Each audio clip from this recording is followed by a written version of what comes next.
ગુજરાતમાં શ્રીકાર વરસાદ, જળબંબાકાર। માણાવદરમાં 4 કલાકમાં 8 ઇંચ વરસાદ। ગિરનાર અને દ્વારકામાં ધોધમાર। ગઢડાની સીતાપરી નદી 2 કાંઠે। રાજ્યમાં મેઘરાજા મન મૂકીને વરસી રહ્યા છે। ગત રાતથી આજે વહેલી સવારે જૂનાગઢમાં મેઘરાજાએ ભૂક્કા બોલાવ્યા હતા। ગિરનાર અને માણાવદરમાં મેઘરાજા મન મૂકીને વરસ્યા હતા। માણાવદરમાં 8 ઇંચ વરસાદ ખાબક્યો હતો। જૂનાગઢમાં ધોધમાર વરસાદને પગલે દામોદર કુંડમાં પણ ભરપૂર પાણીની આવક થઈ હતી। તો બીજી તરફ દ્વારકા જિલ્લામાં પણ ધોધમાર વરસાદ વરસ્યો છે। ગઈકાલે વાપી અને સુરત તેમજ અમદાવાદમાં જળબંબાકારની સ્થિતિનું નિર્માણ થયું હતું।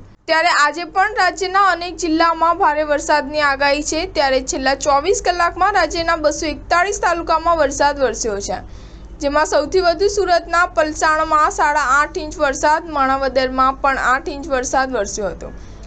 ઉપલેટા પંથકમાં પડેલા ભારે વરસાદથી ઉપલેટા તાલુકાના લાઠ, ભીમોરા, મજેઠી, કુંઢેડ, તેલંગાણા સહિતના વિસ્તારોમાં 5 થી 7 ઇંચ જેટલો વરસાદ નોંધાયો છે, જેના કારણે અનેક વોંકળોમાં વરસાદી પાણી ભરાતા પૂર જેવા દ્રશ્યો સર્જાયા છે।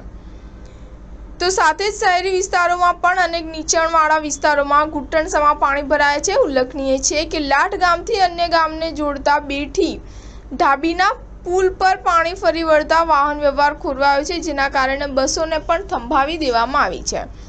સ્ટાર ન્યૂઝ 7 હંમેશા સચ્ચાઈની સાથે।